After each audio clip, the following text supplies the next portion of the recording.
Okay, so welcome to the last session.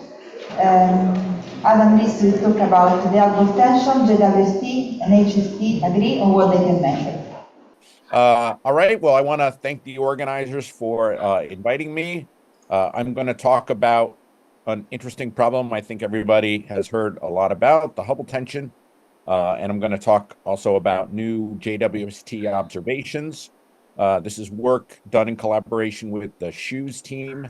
And if you have further questions, I would direct you to Sean Lee, who's in the audience and has been working very hard on this problem. I direct you to a couple of papers we published recently on the JWST observations. You could find data products for SHUES and Pantheon, which goes into a lot of this at this website or in the papers, as well as code to read it. There was a recent review by Licha Verde in the annual reviews that also has a lot of information on the Hubble tension. And it also has one of the funniest quotes I've read in a long time, especially in a review article. I think it's right in the abstract. The research community has been actively looking for deviations from lambda CDM for 2 decades. The one we may have found makes us wish we could put the genie back in the bottle. And so that with that introduction, I'll jump in. So as many of us have been saying for more than a decade, going from the prediction of the Hubble constant to the measurement of the Hubble constant is perhaps the best and only end-to-end test we can do of the standard model we have of cosmology, lambda CDM. And just to highlight, it needs such a test because there's so many parts of it that are not well understood or known, dark matter, dark energy, and other details, even down to things like the number of neutrinos. So it's very important to do that. But I highlight or really emphasize that when I say measure the Hubble constant, we really need to do that without a prior. If this is really going to be a valid test, we have to be very careful not to sort of look in the back of the book, look at the CMB and think this is the value I'm supposed to get. There was a lot of discussion yesterday about unblinded choices and compartmentalization. But at the end of the day, what concerns me most is that we just measure the Hubble constant like we would any good measurement, do the best job we can, but as I said, without paying attention or focusing on expectation. So we start with the cosmic microwave background, of course, that calibrates lambda CDM, and we've heard a number of talks about that. And then we measure the Hubble constant locally using the definition. It's a direct approach. The way I'll talk about is model-free, distances, and redshifts. So we set out, excuse me, more than 15 years ago now to undertake a percent level measurement of the Hubble constant using what I think of, or I think what many think of as gold standards of distance measurements, geometry, Cepheid variables, and type 1a supernovae. This is a generation 2 experiment done primarily with the Hubble Space Telescope through now almost 20 cycles and 20 competed proposals, more than 1,000 orbits, and now 2 JWST programs. So some differences between previous efforts, or I think what makes SHUES unique when it got started, is that we use the same telescope for the measurements of the Cepheids on both rungs of the distance ladder, and that cancels flux calibration issues. We make measurements of all the Cepheids in the near infrared, and that reduces the effects of dust. We use a consistently calibrated supernova data set. Again, this is for consistency now between rungs 2 and 3. We do really comprehensive error analysis. We include covariance, and we do a large suite of analysis variants, what you might call choices, and I will go into those later. And we publicly release all the data. It's now more than 10 to the 7 data numbers and code. So let me walk you on a brief tour of the distance ladder. So we start out with geometry, and there are now 3 sources of geometric distances used to calibrate Cepheids that have really come of age in the last 10 years. There's parallax in the Milky Way, and particularly you have to reach 40 micro arcsecond precision to really do this usefully. Detached eclipsing binaries in the Large Magellanic Cloud and now the Small Magellanic Cloud give very precise geometric distances, and water masers in the host of NGC 4258 in tight Keplerian motion around a supermassive black hole, monitored with VLBI in the last 15 years. Now, these are all fairly competitive, both all at the sort of 1 to 1.5% level. I think the most important thing is that they are very independent from each other in terms of methodology and systematics. Let me briefly take you on a tour now of just the improvements in parallax to Cepheids in the last decade. So we started on approach, which I'll call approach 1 now, to use spatial scanning of the Hubble Space Telescope to reach 40 micro arc second precision by basically oversampling the astrometry. We did this for about 8 long period Milky Way Cepheids, and this was enough to reach about a 3% calibration of the Hubble constant. This has been surpassed by approach 2, which is to use Gaia data release 3 parallaxes, but still combined with HST for the photometry of the Cepheids to, again, cancel flux calibration errors on the next rung. This has been done for about 75 Milky Way Cepheids in 3 bands, and that's good to about 1% in the Hubble constant. And then approach 3, which is the newest, and in some ways it's the most precise, is to use Cepheids that live in open clusters in the Milky Way. By being in open clusters, you can average the Gaia parallaxes over hundreds or up to 1,000 stars, and this gives the most precise parallaxes, good to about 10 micro arc seconds. So even though there's only about 17 of those Cepheids, this gets you to about 1% in the Hubble constant, and also it eliminates a term called the parallax offset that I could say more about. So you combine all 3 of these methods or compare them, and you define the Milky Way period luminosity relationship. You could see each generation getting better than the last, particularly the red points, which are, as I said, the cluster Cepheids.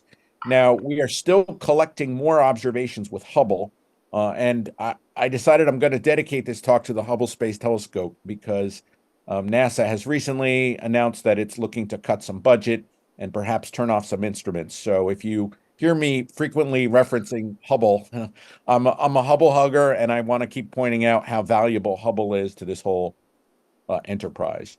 So the other geometric calibration of Cepheids we can use is to use detached eclipsing binaries in the large and small Magellanic Clouds. So using the Hubble Space Telescope dash mode, we can collect these very rapidly. And so we've done that in the LMC. Most recently, Luisa Bruval has done that in the small Magellanic Cloud. These give the tightest period luminosity relationships. And then observations now in 6 fields with HST in NGC 4258 has given us 700 or close to 700 Cepheids. Also a very powerful test of crowding because you can observe the Cepheids in 4258 both in inner regions where they are crowded and outer regions, and you get very consistent distances because of the use of artificial stars, which I'll talk about later in the talk. Moving on to the second rung, this has always been the rate limiting step for measuring the Hubble constant in terms of precision, because there's a limited number of type 1a supernovae that occur in the volume to which we can reach for primary distance indicators like Cepheid variables. In fact, there's only about 1 a year. So it's really taken about 30 or 40 years to collect the 42 type 1a supernovae that we now have. And this sample is complete to the year 2021. It's every suitable one within range of those observations, something that's unlikely to get doubled again or to be replaced by a new supernova survey just because it takes so much time to collect these. At the same time, doubling the sample the last time, we improved all the use of reference files that come from the STSCI archive. And I'm just showing you here the host galaxies of all the Cepheid variables. So here are the Cepheid variable light curves that we use to identify that these are Cepheids, the characteristic sawtooth light curve that's unique to Cepheids oscillating in the fundamental mode. And also we use these to determine their periods. Here are the 3 bands period luminosity relationships that we use to measure the distances to each of these galaxies. Now, I just want to highlight that with such exquisite data from Hubble, we've been able to go further than just simply saying that we can measure these Cepheids. We've actually been able to confirm that they really are Cepheids, fundamental mode Cepheids, like their cousins in the Milky Way. And we've done this by measuring what's called the Hertzsprung progression. This is a changing sequence of shape in the light curves of Cepheid variables as a function of period, first pointed out by Hertzsprung of Hertzsprung-Russell fame, later explained due to the physics of pulsation and the way the pulsation and amplitude changes as a function of period, including resonances in the star. So when we stack all of the extragalactic Cepheids observed with Hubble, but now binning them as a function of period and just running a spline through them, you can see how good they match Milky Way Cepheids at the same period. So I think there's really no doubt that these indeed are classic Cepheids, just like those in the Milky Way. Okay, so moving on to the resulting distance ladder, about 3,200 Cepheids, 300 type 1a supernovae nearby, a non-diagonal covariance matrix where we keep track of systematic uncertainties related to, for example, background measurements or metallicity, or also for supernovae as well, things that they have in common. The result is a system of equations we can fit with 5 free parameters. 2 are fiducial luminosities of standard candles, type 1a supernovae and Cepheids. 2 characterize the Cepheids, the metallicity relationship and the slope of the period luminosity relationship. And the last, of course, is the Hubble constant. And you could fit this exactly, since it's a linear set of equations, or you could do an MCMC if you want to look at the interdependence of variables. So jumping right ahead to the results, this is the result we had as of 2 years ago, 73 plus or minus 1, including systematic uncertainties. It gives a good chi-square. It is 5 sigma from Planck plus lambda CDM. If you include the cluster Cepheids, which is more recent, it's 5.3 sigma. If you include type 1a supernova spectral matching, which is a way to further standardize type 1a supernova using not just light curves, but spectral features, you're up to about 5.7 sigma. If you include a fourth anchor, the Small Magellanic Cloud, which is most recent from Louisa Bruval, then you're up to 5.8 sigma. Any way you look at it, it's pretty significant. Now, we heard some discussion yesterday about different choices in the analysis.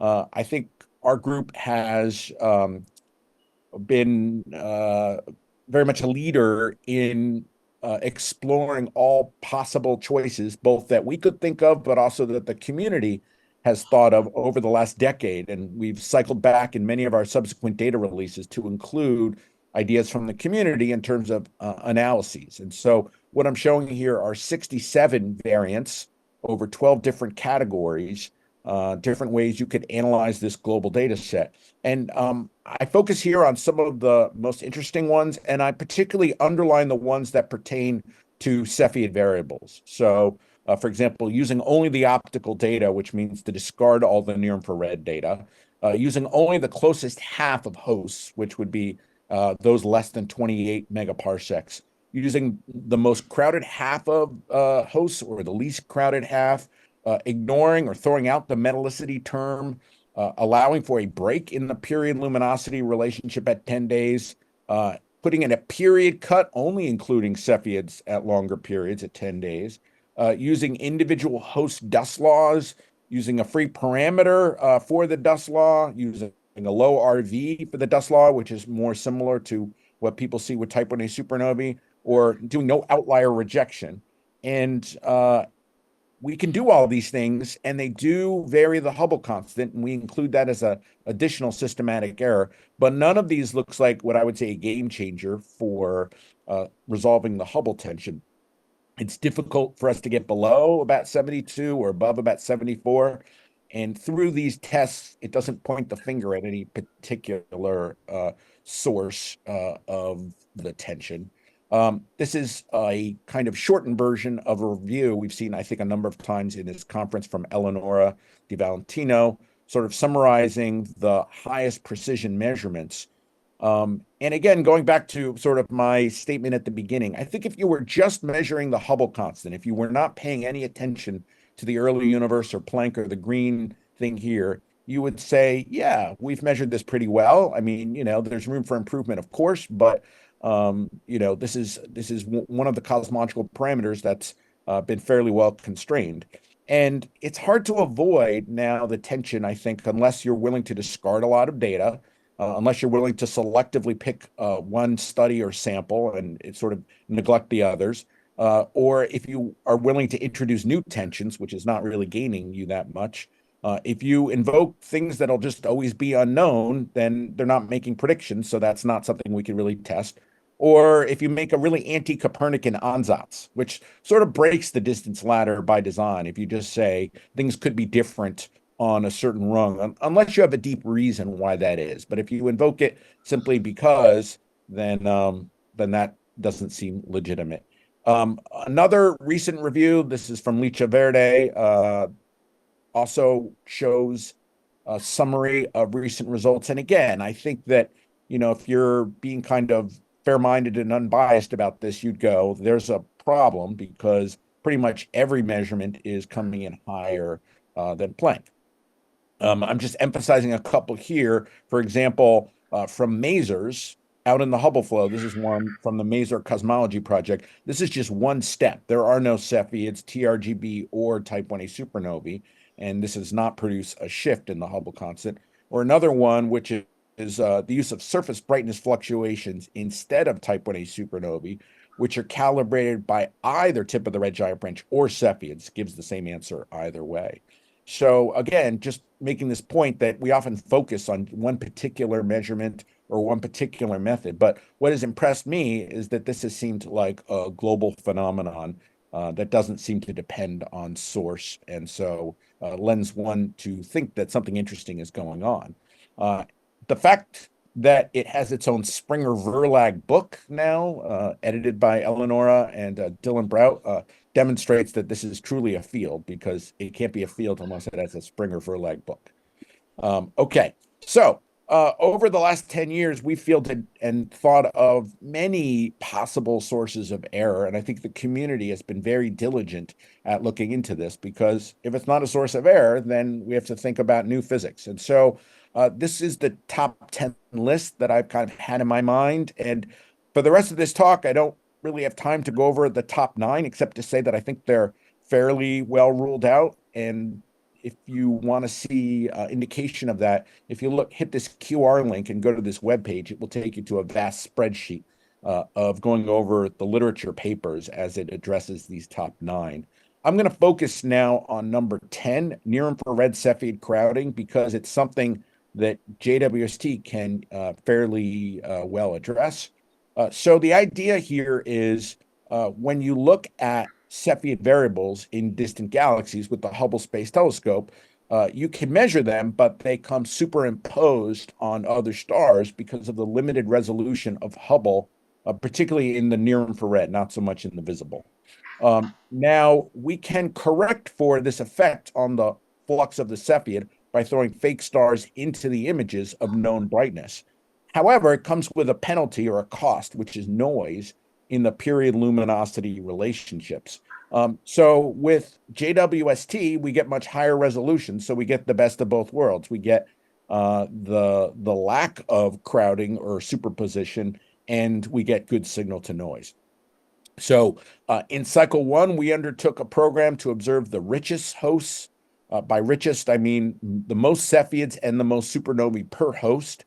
So that's 5 hosts of 8 supernovae, about 1,000 Cepheids. And we observed them in 3 NIRCam filters, and we observed them in 2 epochs separated by 2 to 3 weeks. The reason we used 2 epochs was to confirm that they were the Cepheids, that they were actually varying, that we had the right object, to test the stability of JWST, and also to be able to rephase the Cepheids, which I'll say more about in a minute. Cycle 2, we have a cycle 2 program underway to observe the broadest range of environments, as well as collecting another 6 hosts of 8 Type 1a supernovae. We heard yesterday from Wendy Friedman about the CCHP cycle 1 program. And there is also two programs from the EDD group in cycles 2 and 3 to do an independent distance ladder using surface brightness fluctuations and tip of the red giant branch, but that it also includes hosts of several type 1a supernovae. So if we wait until the end of about cycle 3, which is not that far away, we should have 25 of the original 42 type 1a supernovae observed by Hubble.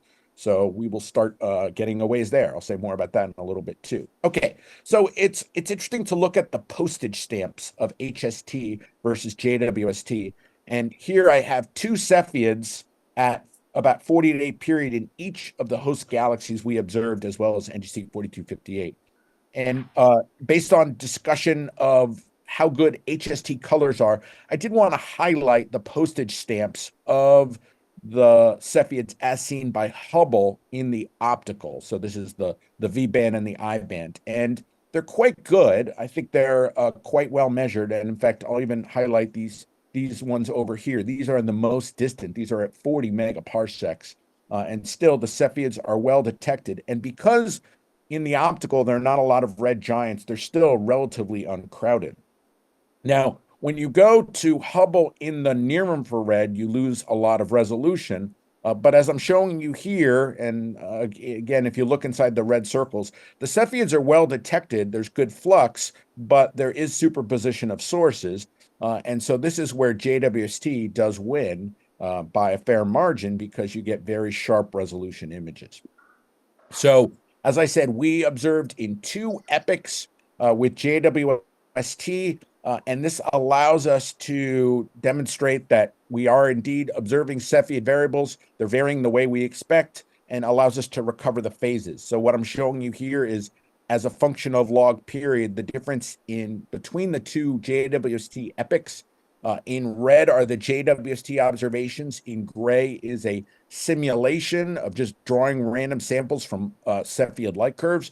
And then when you compare that to different phases of the light curve, you can see how we can recover the phase of the Cepheid based on where the measurement appears. These are asymmetric light curves, which is why you get this kind of funny asymmetric pattern. And then finally, moving on to the period and luminosity relationships. These are for NGC 4258 and the 5 hosts of 8 type 1a supernovae, more than 1,000 Cepheids. And compared to Hubble Space Telescope in the near infrared, which is shown in the background in gray, what you're seeing in red from JWST is about a factor of 2.5 reduction in the noise, which is certainly fantastic. Again, looking at the postage stamps, you could see how the scenes improve in resolution with JWST. Now, what does this actually mean, though, for distances? And so here I'm comparing JWST on the x-axis to HST in the y-axis, both calibrated by observations of NGC 4258. And what I show here in black in the residuals is a reddening-free distance formed from JWST in the near infrared and HST in the optical. And those agree very well with the same product from HST's near infrared. We also obtained JWST colors, both at short wavelength and long wavelength. And so in red and green, I'm showing you observations that are purely JWST colors. And those also agree very well. And in fact, they have very little difference between what we saw when we used the HST color. And in fact, if you wanted to kind of hypothesize some distance-dependent crowding, which just grew linearly with NGC 4258 so that it became enough to solve the Hubble tension by the midpoint of the distance range of the sample. So that would be about 0.17 magnitudes by the time you get to 28 megaparsecs. We can rule that trend out at more than 8 sigma. Now, this is going to sound like an advertisement, but I'll say, oh no, sorry, I wanted to show one other thing. So we also looked at the impact of making many different choices in the analysis of the Cepheids, and this is from table 4 of our paper. We did all kinds of things from do or don't sigma clip, do or don't do a period cut, limit the period to only high periods, no metallicity correction, or as I mentioned, only using JWST colors instead of combining JWST and HST. And I want to highlight that last one. The difference in the dispersion we see in the period luminosity relationship is really negligible, 0.178 magnitudes versus 0.177. The difference in the distance difference with HST is minus 0.01 to minus 0.012. So also very little difference.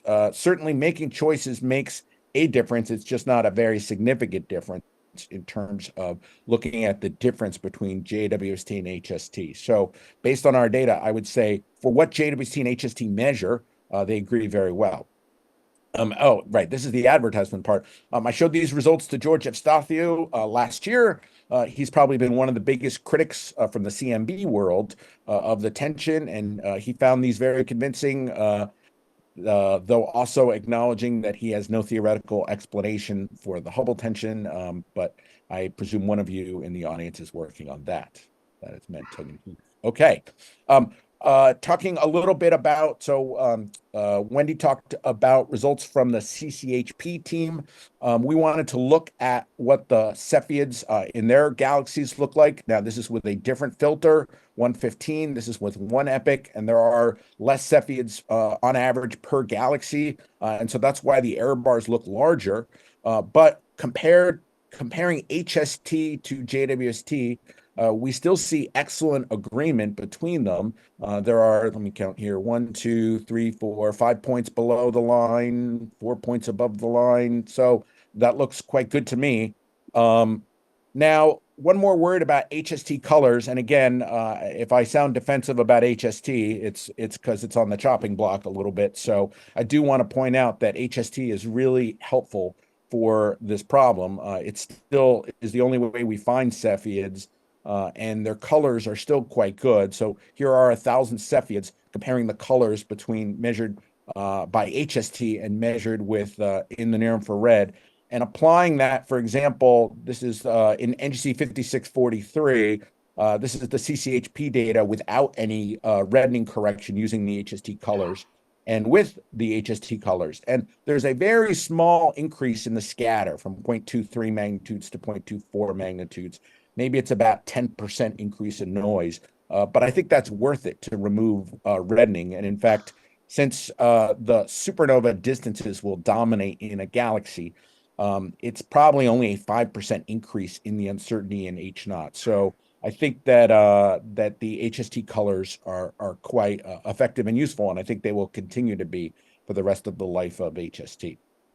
Okay, so the two new kids on the block in terms of measuring distances that we've heard about, standard populations, and there's been a few different talks about these, so I'll just go over these very briefly. JAGB and tip of the red giant branch. And so in the same data, we are collecting just different regions of the frame, whether it's the outer disk or the alternative module. Tip of the red giant branch has been measured by Gagandeep Anand, who worked on this in his thesis with Brent Tully. And so he has measured a couple of the supernova hosts already in this paper and found good agreement with the Cepheid measurements in those same galaxies. And then you heard from Sean talking about JAGB. This is something that Abby Lee in the CCHP group has also been working on. And Sean found good consistency with Cepheids for the 4 hosts that he measured. I will say as a warning, you've heard about some choices that you can make in Cepheid analyses. I believe that there's also a broad array of choices that can be made in tip of the red giant branch and JGB analyses.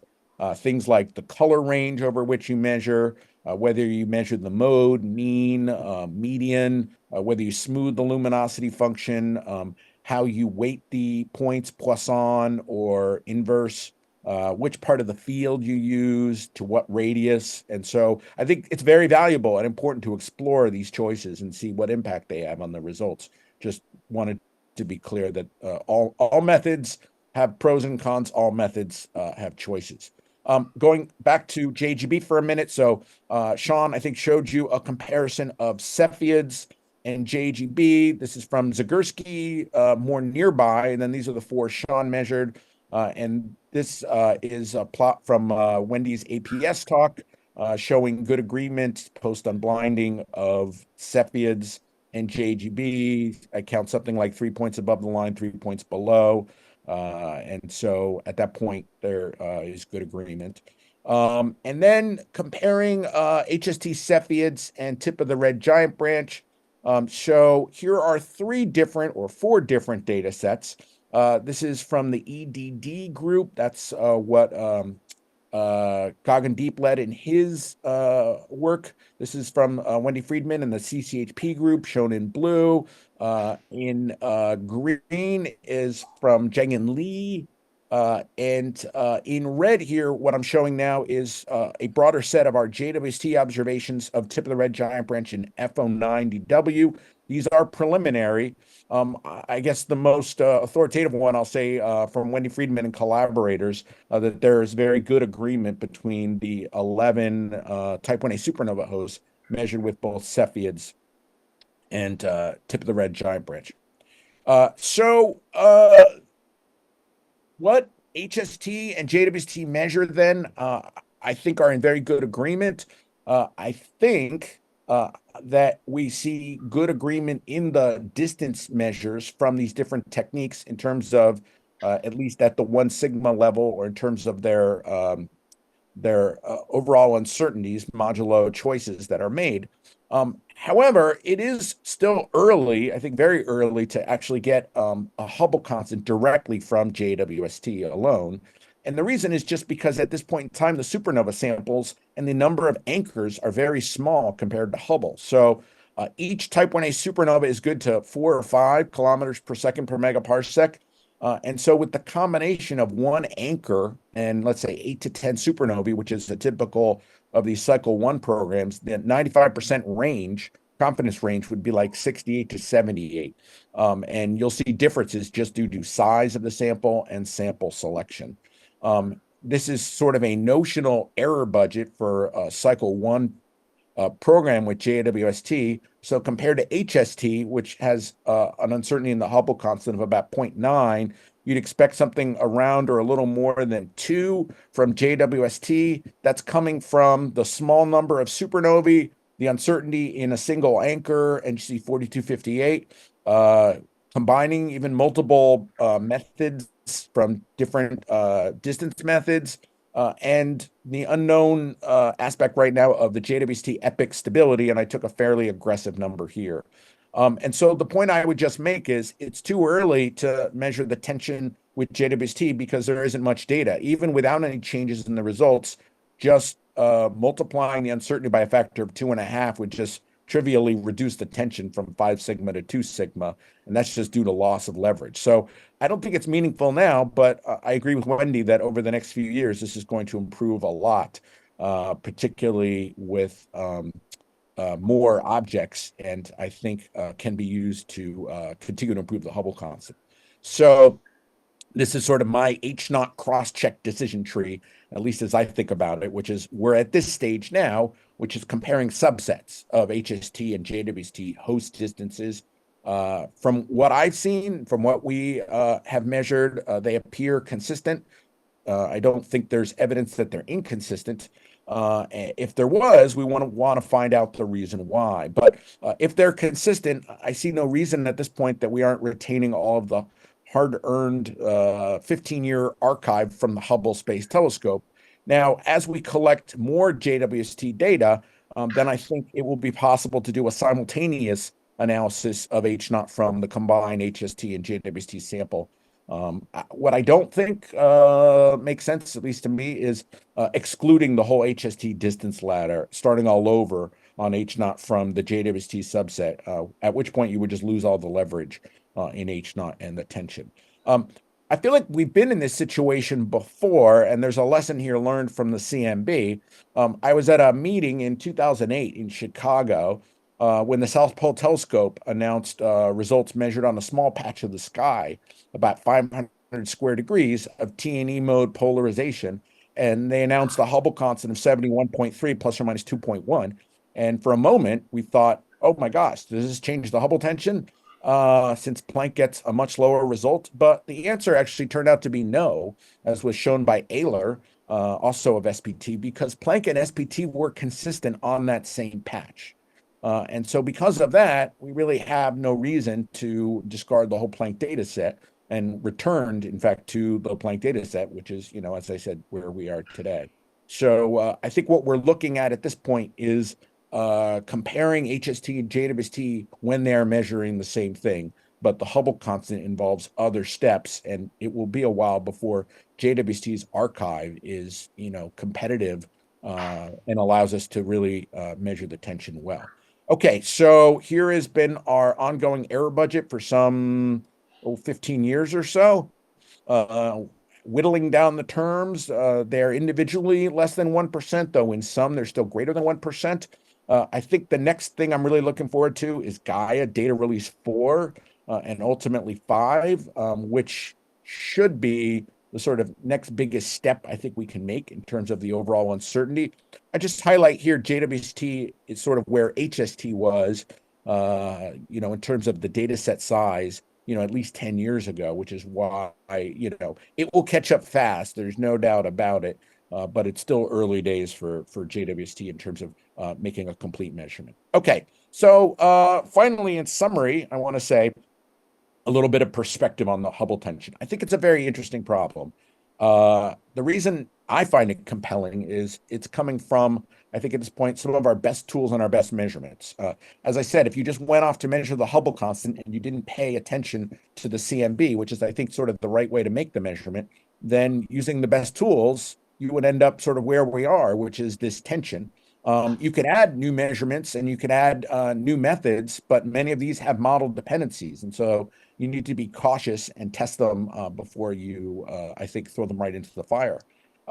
It's based on our best data sources, HST, JWST, Gaia, Planck, and all these data sources are public, which is very important. It's highly significant, and what's also telling is that that significance has been steadily growing with time. It's lasted a long time. It's been my experience in our field that the obvious errors, the things that are just mistakes or, you do it differently if you just paid attention, are usually found pretty quickly in months. I think that's been our experience with, BICEP and Opera and things like that. So as long as the data is public, things that last a long time, like the Hubble tension usually have some interesting reality to them, which is why I think it's worth paying attention. Also, finally, the model lambda CDM, I would say, is not Maxwell's equations. It has shallow physics roots. It's phenomenological. It's based on fitting what we've had before. It's good, but it still has large areas of ignorance, like dark matter, dark energy. So it would be surprising at the end of the day if that's all there was, if it was the most vanilla version with nothing new. So that's why I think it's important to keep our minds open. Okay, so in conclusion, as I said, the discrepancy, it's more than 5 sigma. It's lasted more than 10 years. There's really no precise late universe measurement that's coming in below the Planck value, the early universe. So that's a statement of robustness. We have undergone an exhaustive study of systematics. I also want to highlight the community has undergone an exhaustive study of systematics, choices, variations, and there's no compelling to this point alternative at this point, although the studies will continue, particularly tests of dust, metallicity, and crowding as the explanations don't match what would resolve the Hubble tension. Particularly JWST distance measurements appear to agree with HST between the first and second rung. Again, we're not at a 1% measurement of the Hubble constant. There's certainly room for improvement, but I think we need larger JWST data sets to really update or improve the actual measurement of the Hubble constant itself. So I think this is an interesting problem. Is something missing in lambda CDM? I don't know. I know there are lots of proposals, and I read a lot of them, the ones I can understand. And I think I will end there and take any questions that you have. Thank you.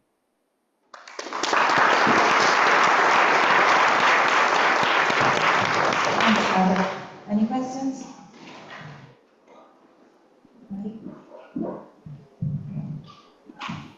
Hi, Adam. It's Marie Pascal here. Thanks for the nice talk. So I want to ask you a kind of general question. The fact that when you look at late universe measurements and all the H naught is high, does that tell you something So what I'm thinking is about weak lensing, for example, and all the measurements are low, and that is something that's harder to get if you had systematic observations. Generally, systematic observations are covered, and then that increases as H value. Is there something like that for H naught as well? Sorry, so I'll admit it's fairly hard to hear, but mostly what I heard is you're saying all the H naught measurements are high, but you're saying in weak lensing, all the sigma 8 measurements are low. And then I think at the end you said something about a commonality that can be to all the lensing measurements. And is there some commonality to all the H naught measurements? Is that what you asked? No, can you hear me better now? Yeah. So what I was asking is, for weak lensing, if you had observational systematics, you would tend to get higher S8 I see. values. I see. Which means that when you get lower S8 values, it means that you probably don't have observational systematics, because they tend to increase S8. Right. I think that in my view, the way we measure the Hubble constant locally, in terms of the distance measurements, I think there's much less commonality to the measurements than, for example, in lensing, the way you're saying, so that I couldn't say a similar thing. The area where there is commonality, perhaps if anything, would be velocity space, because there we're all using velocity space and redshifts, and if there was some commonality there, and you know things like, I mean, that's why people suggested things like we live in a giant void. I mean, because that would hit every method, or things like that. Now, we don't appear to live in a giant void. There's been many papers showing that's like would be a 15 or 20 sigma fluctuation. There's a nice paper by Wu and Hurterer. But we can also start the Hubble flow out further, and we don't see any evidence for a change. So I can't think of some commonality or even something, as you were saying, that says, oh, we couldn't be misestimating because the measurements are high and our systematics would drive us low. I don't think it's parallel in that way, but I might have to think about that some more. Okay, thank you. Hello, Adam. This is Leandros. Thanks for the nice talk. I wanted to ask, you didn't show us much about the one-step distance measurements. There have been several distance measurements for one step recently, or in the last 3 years. And as I showed in my talk yesterday, I made a compilation of those. They seem to align much more with the CMB result than with the distance ladder result. Can you comment on this case? I'm talking about, for example, Supernova, cosmic chronometers, latest mega. Okay, sure. Let's see. Well, so when you said one step, my first thought was the Maser cosmology project, and the one step here I highlighted, which I think is in as good agreement as you would expect if it did the local. So then you said the kilonova. I'm gonna say that the kilonova, we need more kilonovae, of course. The kilonova is at 40 megaparsecs. It isn't even as far as our third rung. It actually would live on our second rung in terms of distance. So, there's a very large uncertainty for the kilonova, and I've seen many analyses which move in anywhere from 67 to 74. And given the uncertainties, I find it remarkable that it's even in the ballpark. So, we're never going to get the Hubble constant from that one kilonova. Is all I will say. But we might get it from many more if LIGO can find them further out. So then you said cosmic chronometers. Cosmic chronometers are not, I'm going to say, are not a direct method because they involve figuring out how old things are and how those ages are changing, which is a very model-dependent quantity. And the biggest error I've seen in the literature on that is when the cosmic chronometer results first came out, they did not have systematic uncertainties included. And then a follow-up paper by Moresco and collaborators who produced most of the measurements produced a covariance matrix for the systematics. And those systematics showed that the uncertainties were dominated by systematics, by the model dependencies. So that, within one sigma, cosmic chronometers agree with everything if you include systematic errors. But admittedly, most of the papers don't include the systematics because it's hard. Yeah, it's easier to just grab the results. So I would say, I guess my answer is that all of the one-step stuff at this point is consistent at the 1 sigma level with sort of all options. If you include the systematic uncertainties. And look, I wish that, LIGO had 25 kilonovae in the Hubble flow. I think that would be a great step forward, and it's going to happen at some point. But I think, that's why we're sort of still where we are now. Okay, I was referring, for example, gamma ray attenuations to the lensing of including slugs of the TD cosmic latest result. Also, some of the mega measures with the early measurement of mega measures with 66. I mean, I'm talking about this compilation which I put in my talk, and you can download it from the timetable which I've included there. Sorry, so you're saying, right, you were saying if you use gamma ray bursts and you calibrate them to strong lensing, then you get a lower Hubble constant? This is gamma ray attenuation. Is separate matter. Yeah, I mean, these things are hard to do directly because, there are no gamma ray bursts in the galaxies that are the strong lens galaxies. And of course, the strong lensing itself has suffers model dependence in terms of the mass distribution. So I think when you use the strong lensing directly, if you use the simplest mass models like Navarro, Franken-White, or Power Law, then you get the higher Hubble constant. If you leave it free, it blows up the uncertainty.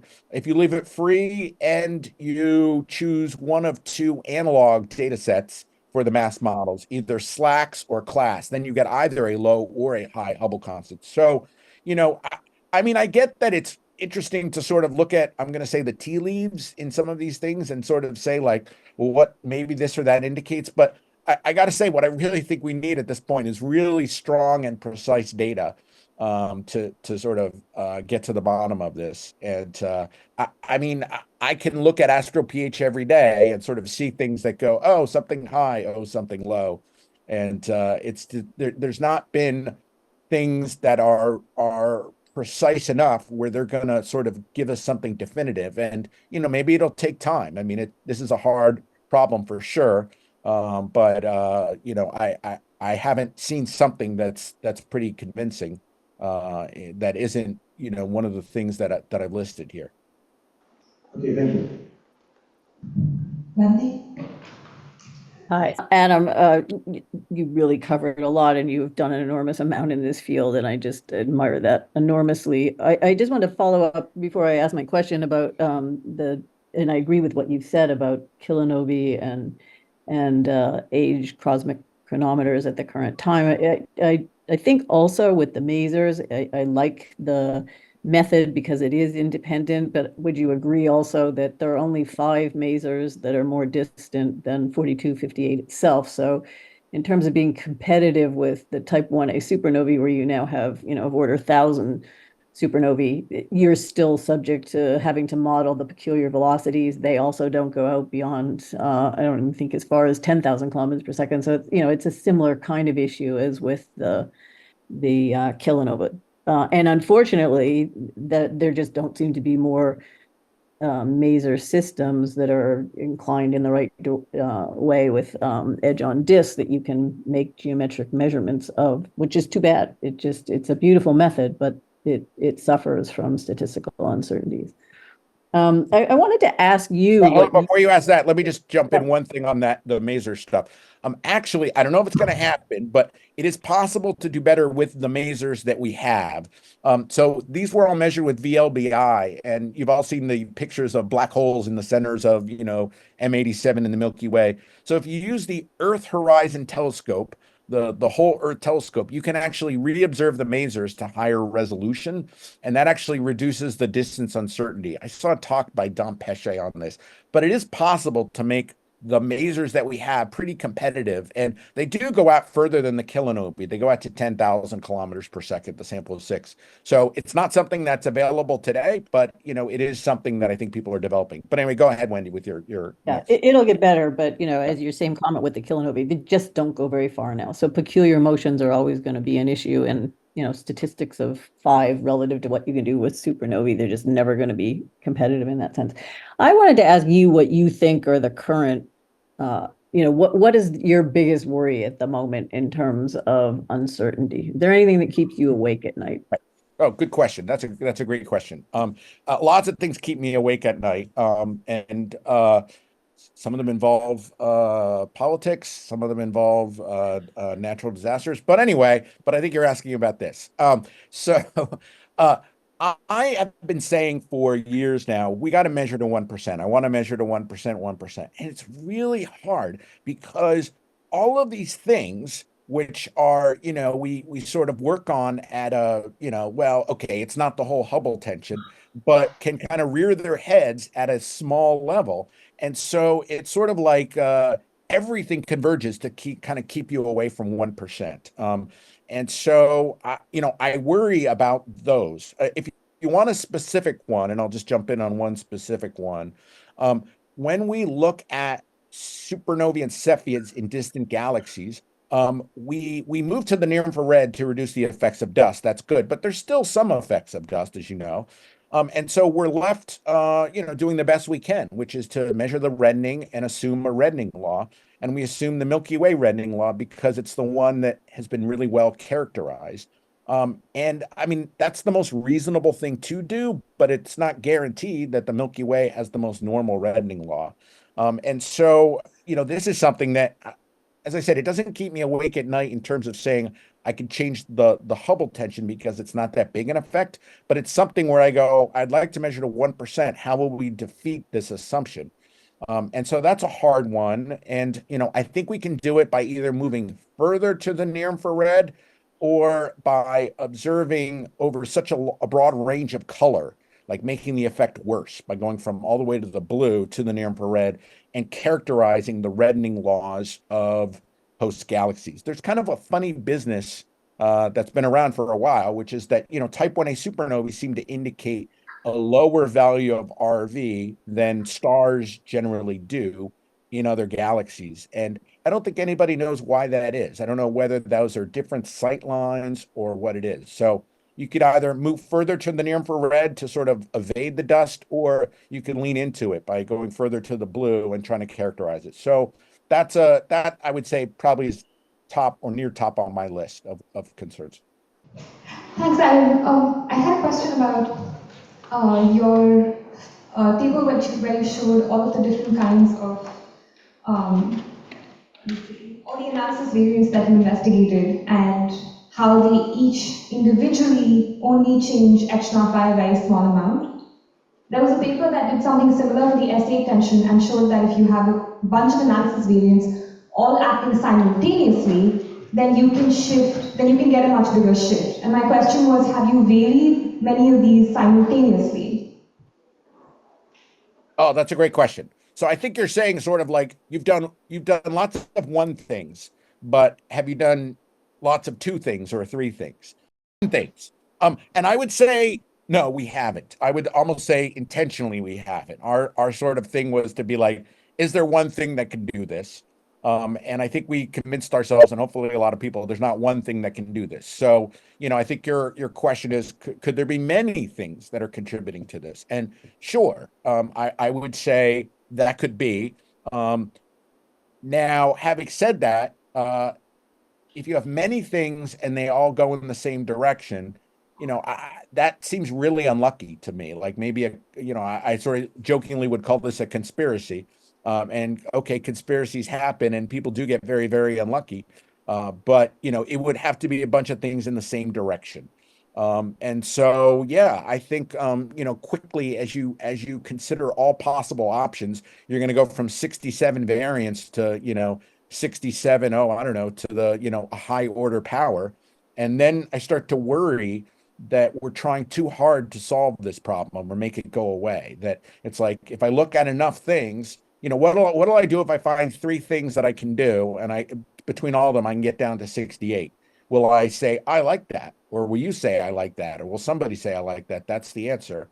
And, I feel like there's a huge potential in this field for confirmation bias, where we say, are we trying to measure match the Planck value locally? What do I need to do that? If I find something I can do, is that right? And, as I said, I really think we should be playing this game as though we were just trying to measure the Hubble constant to 1% and, not put extra value or weight on things that move it lower. Otherwise, this is a sure way to get confirmation bias. And what if this is supposed to be telling us something interesting and we're kind of sweeping it under the rug because, we're saying, what do I need to do to get rid of this? Can I vary many, many things and do it? And, I think that's too, I think it would be torturing the data too much, perhaps, to consider so many things at once.